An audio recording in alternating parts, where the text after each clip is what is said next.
What this Continental GT Speed is like to drive. Whack it straight into sports mode, no messing around. First bend, very tight. Now this is a big heavy car, it is. You know, 2.2, 2.3 tons. And so you do have to watch it. But they have done so much to this car chassis that it really does just grip and hold on where you would expect it to start pushing wide. You can really feel the drive to the back. So only 30% of the power going to the front. So it's got this real rear drive feel to it. They've recalibrated the steering to make it sharper. That limited slip differential on the rear axle just helps put the power down where you've got the most grip. You combine it with this bonkers engine and you've got so much performance. It's nuts, right? Now, I could be brave and put the stability control in sport because they've tweaked it slightly to make the car more playful. Just got to find it, looking down, can I do it? Maybe my cameraman can help. Guy, can you press the button for the stability? Is it, that's it, not all the way off. You'll have me dead. We'll just do sport mode, there we go. So it'll let the car be a little bit looser, but not too loose that we end up going off and into an olive grove. Oh yes.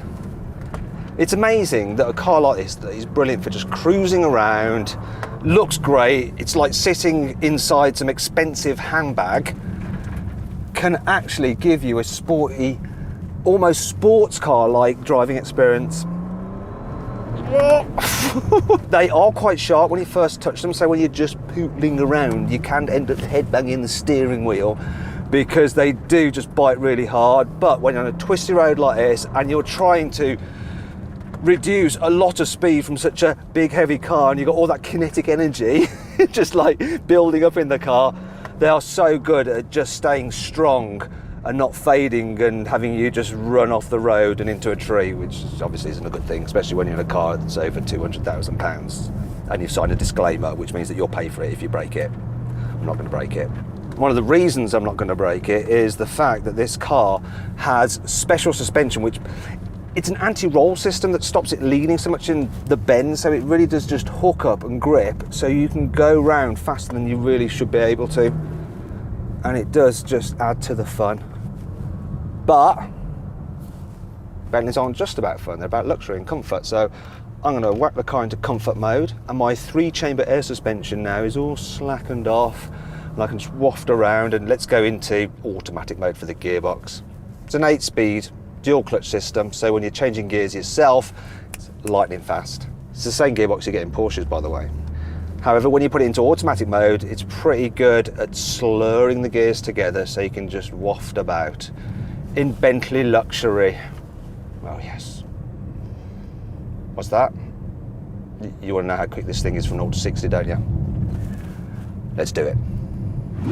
This car's supposed to do 0 to 60 miles an hour in 3.5 seconds, but what's the reality? Specialist timing gear up here, gonna launch it, left foot on the brake, everything in sports mode, for the throttle, launch control is activated, release brake. Oh, that hooked up. 3.56 seconds, 3.56, so 0.06 of a second slower than it should be. Bad work, Bentley, bad. Anyway, let's try again. I'm talking to Bentley like they're a blooming dog that's just shit on the floor. Let's do it again.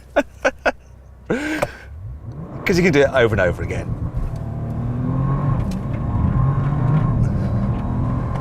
3.61. Bad, Bentley, bad.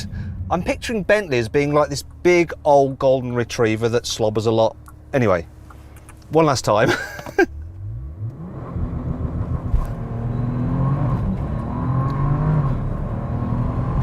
3.61 again. Do you know what? What's 0.1 of a second between friends, eh?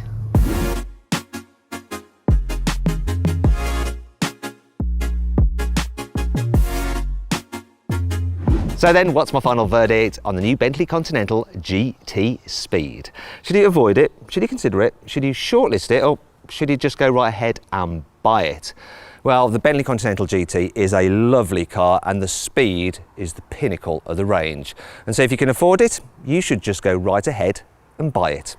Yes, I'm very good at spending your £210,000 for you. I hope you'll enjoy the video. If you did, please give it a like. If you haven't done so already, subscribe to this channel. Why haven't you? Also, if you want to watch some more videos, click on those windows there. And if you click on that box there, I'll give you a cookie.